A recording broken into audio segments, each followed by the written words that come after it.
Today on the Peachtree Point of View podcast, we're bringing you Peachtree's very own CEO Greg Friedman, CFO Jatin Desai, and Piedmont Crescent Capital Chief Economist Mark Vintner. It's time for our fireside chat. Please join me in welcoming Mark Vintner, Chief Economist of Piedmont Crescent Capital, and Greg Friedman, Jatin Desai, Managing Principals of Peachtree. Thank you, everybody, for coming out. We have Mark here who's going to give his thoughts on the market because there's a lot happening just with the new administration. So 2025 has been anything but a stable year just with everything that's happening. But also, he's going to give his outlook, and we'll just start out letting you give your thoughts just on the general economy and commercial real estate.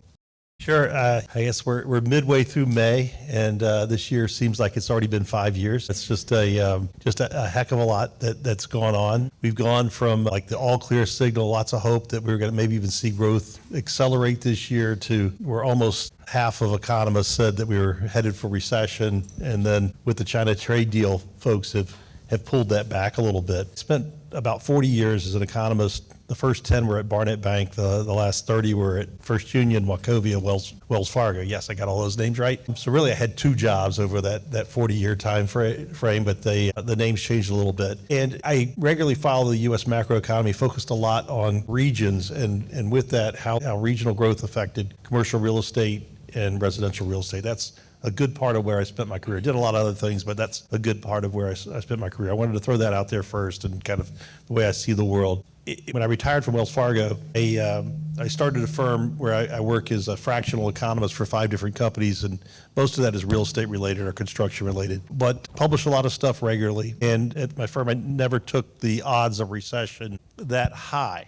I think at the worst, after the tariffs went up to 145% versus China, I said, okay, about a 40% probability of recession. I still think it's probably somewhere maybe around 30% that we have a recession. They don't just come out of nowhere. What causes a recession is you have a buildup of imbalances in the economy, and then something triggers an increase in risk aversion, and everybody heads for the exits at the same time. The tariff war, the trade war, might have been that triggering event, but given that Trump moved back from it, and I think that he moved back from it because he can't take a recession, they'll definitely lose control of Congress, and his presidency will only be 2 years instead of 4. And I think that's the interest to him. And then in China's case, China's economy is very weak, and they really can't take the recession either. So they have come on with a little bit of a deal there. Where I see with trade is the 10% tariff is going to be permanent. It may not be 10%, it might be 8.5%. It's probably going to be 10.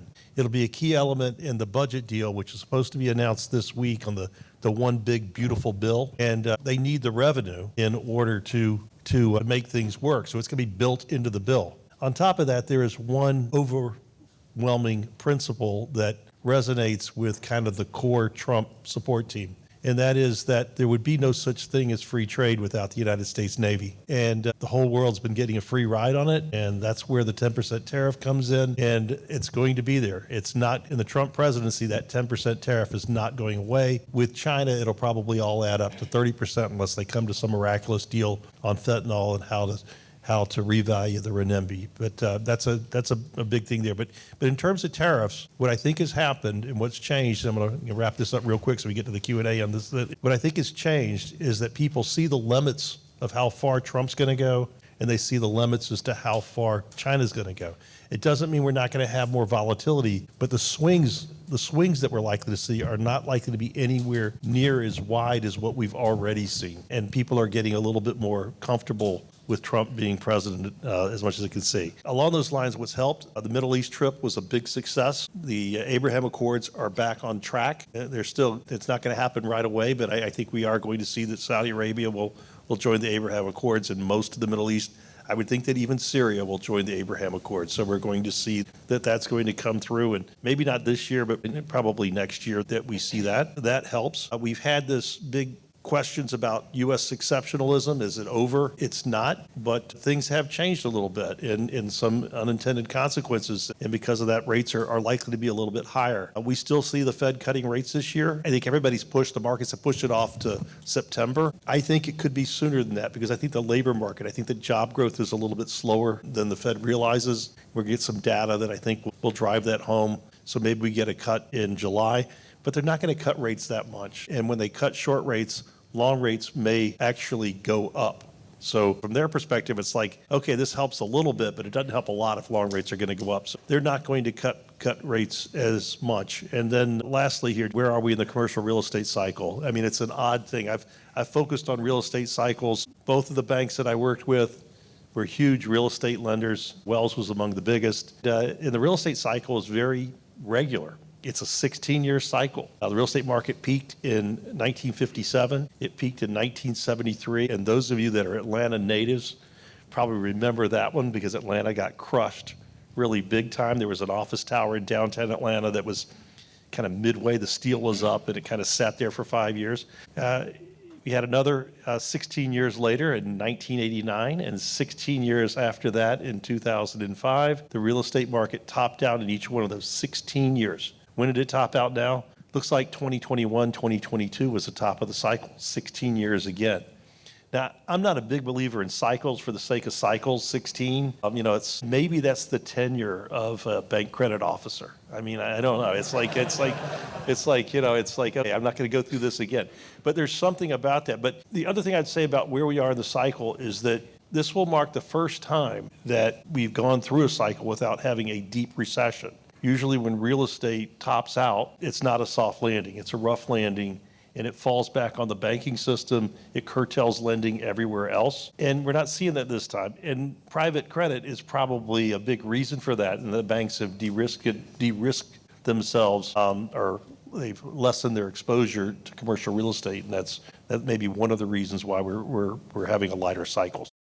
So Dutton and I are just going to alternate between questions, and after that, we're going to open it up to the crowd if y'all have questions. So feel free to save your questions for the end. But I feel like the media talks a lot about stagflation this year with the new policies or potential new policies that are going to be in place that are going to be more inflationary driven. And just given what's happening in the economy, do you see that being a real risk and how that really impacts real estate and so forth? I don't think that stagflation is, at least in the 70s, style of stagflation. And I was a child during the stagflation era. I mean, I got into economics in the early 1970s. I tell people that it was when the price of a Hershey's bar went from 10 cents to 15 cents. I asked my dad what the heck happened because my allowance was stuck at 50 cents. And he told me to go read Milton Friedman. The rest is history. But what happened in the 70s, what caused we had high inflation and high unemployment.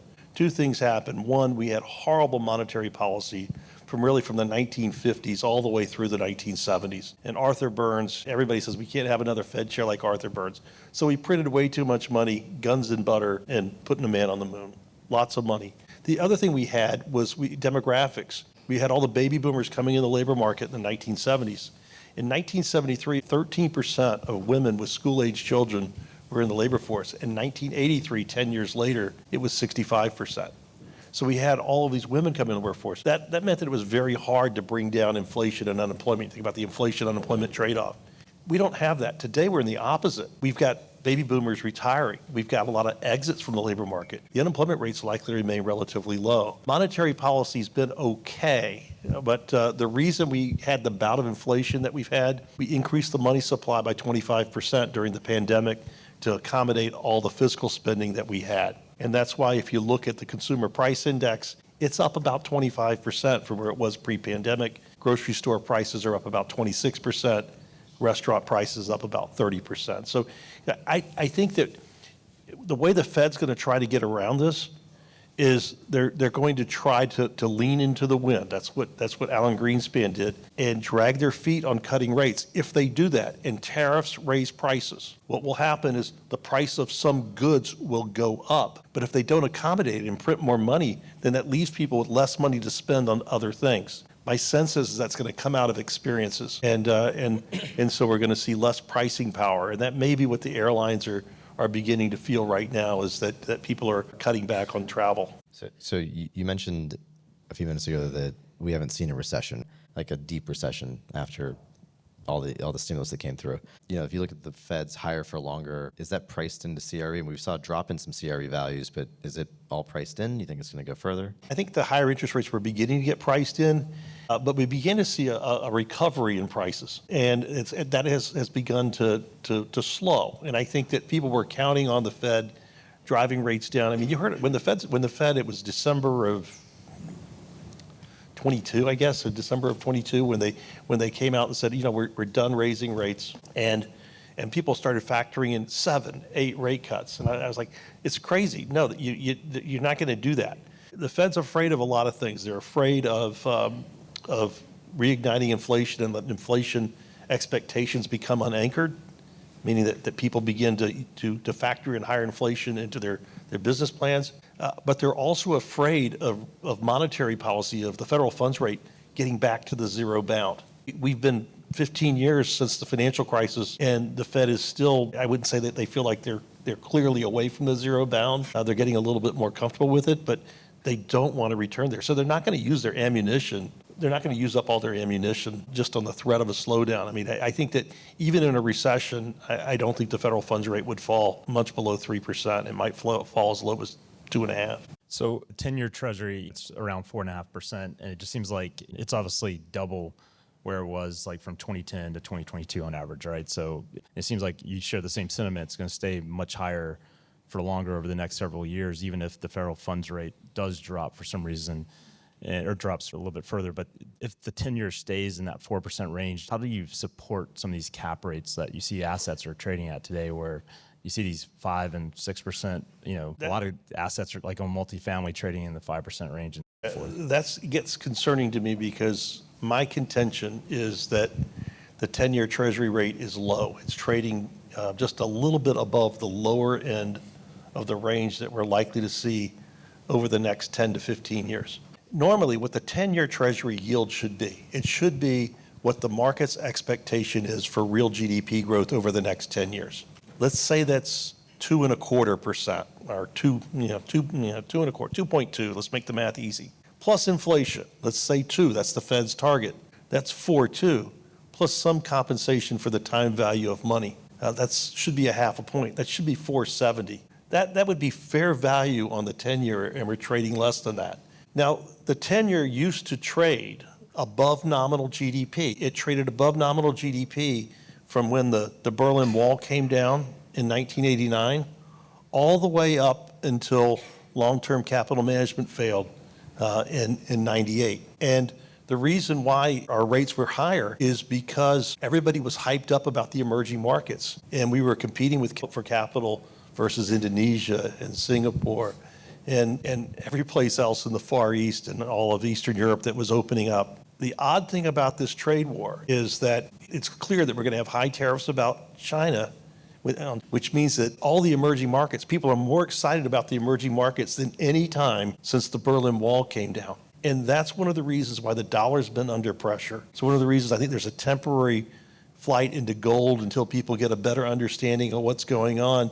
But there's a lot of investment that's going to be headed to emerging markets. Our rates are going to go back. I think the 10-year is going to trade like it did between 1989 and 1997, which means that the 10-year is going to trade above nominal GDP. So I think values are too high. I just don't know how they adjust. Do they adjust that they stay flat? That's probably not likely. We've got a lot of debt that's maturing, and that's what's going to get people to.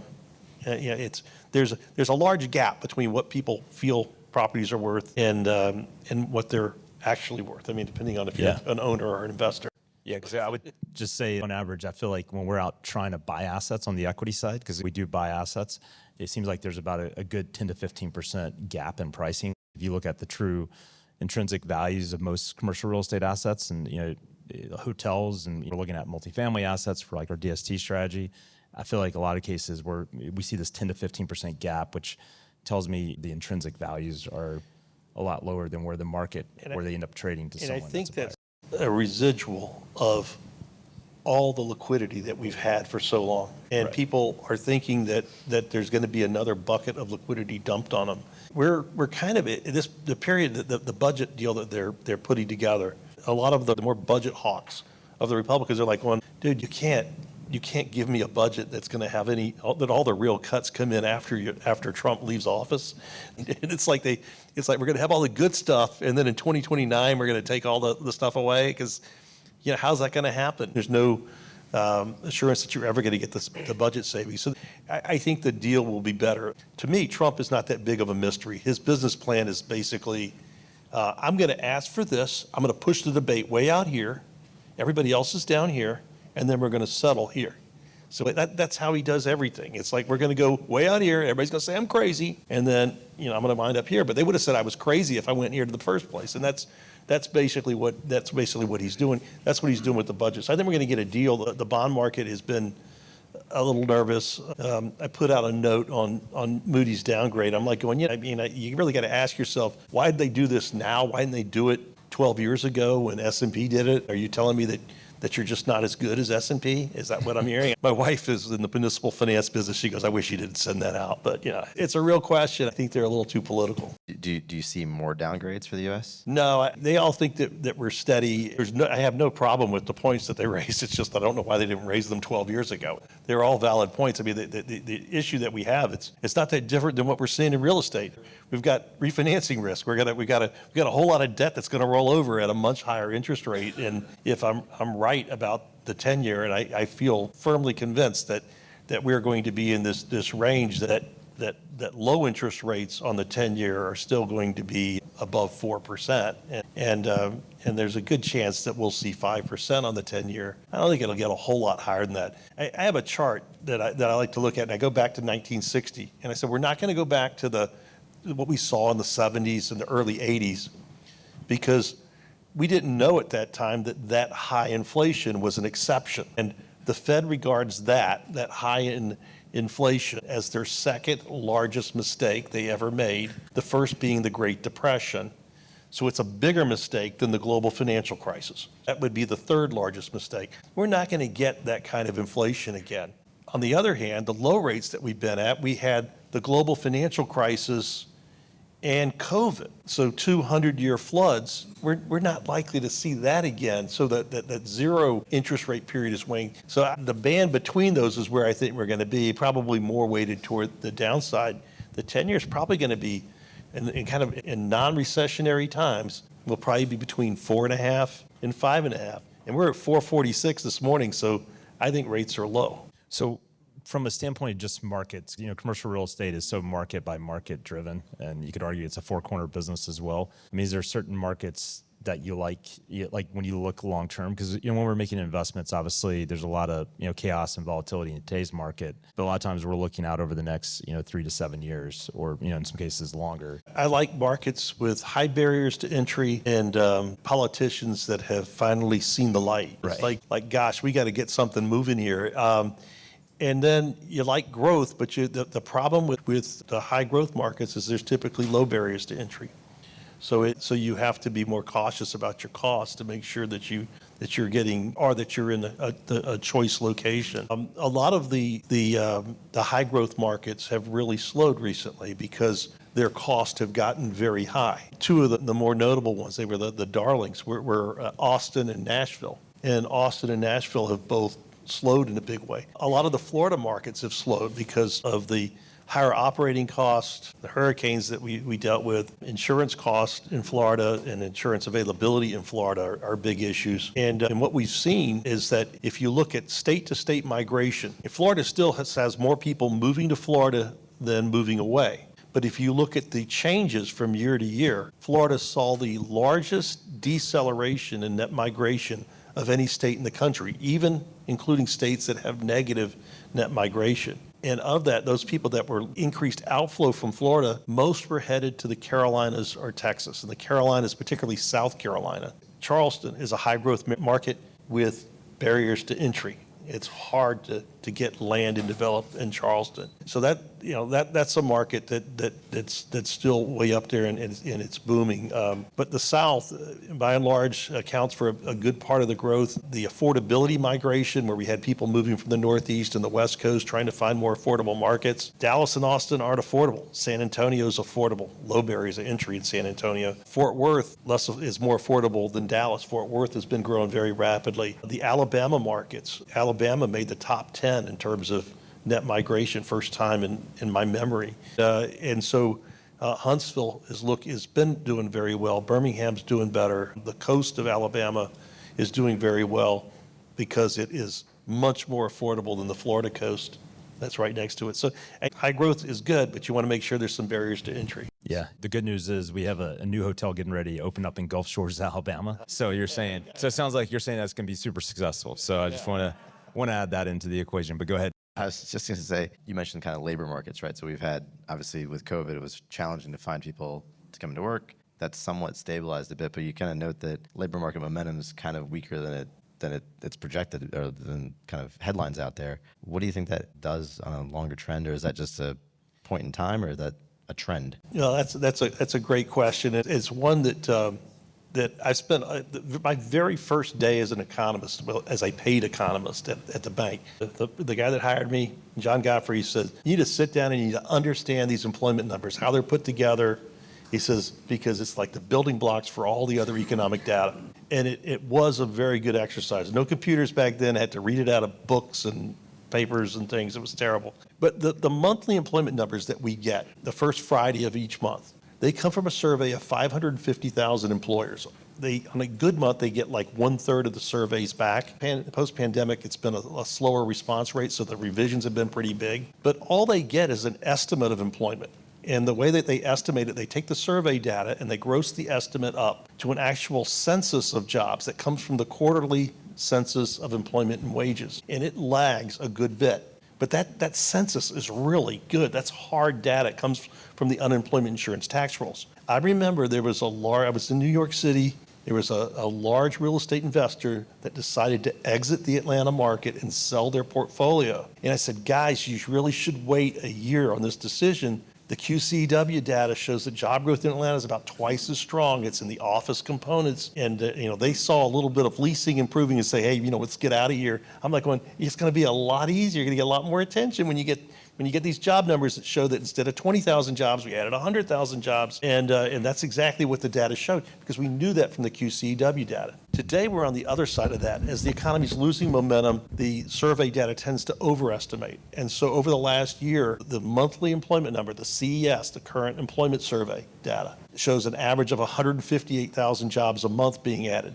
The QCW data, which goes through September of last year, that's the last hard data we get. Tomorrow we get the data that goes through December. It shows that we've added an average of 98,000 jobs a month. So basically a third, a little bit more than a third less. On top of that, job growth has been concentrated in just a few sectors. It's been state and local government, it's been healthcare, leisure and hospitality, and retailing.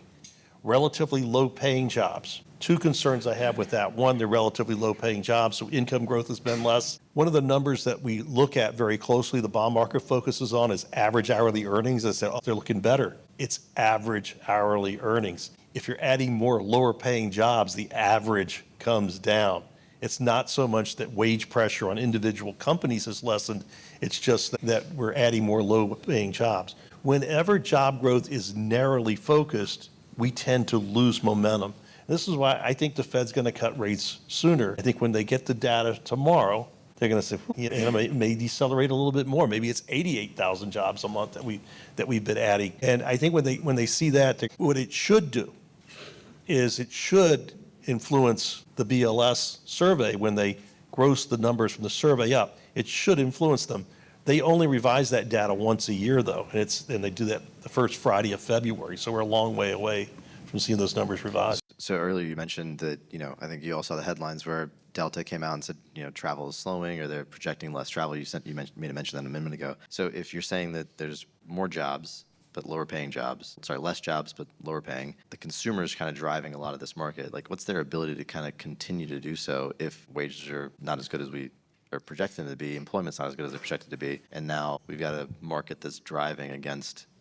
There's a lot there. In terms of the consumer confidence has been incredibly weak, and we got a number on Friday, but it preceded the China trade deal. And consumers have been struggling with inflation fatigue, where they're paying more for groceries and housing and for their automobiles, used car prices, gasoline prices, and their car insurance up 10% a year last couple of years. That's left consumers with a lot less to spend. It's hit really folks that make $80,000 a year or less have been totally squeezed out. And so you look at the stores that Big Lots went out and closed their doors. It's been the folks that have catered to folks that make the median income or less in the United States that have really been shut out. Now, I'll say this about Delta's warning and about the retail sales and some of the other things that we heard specifically this spring. It all got kind of tied in with the noise around tariffs. But one of the things that's a little weird about this year is that Easter came extremely late. And I just got back maybe a week ago from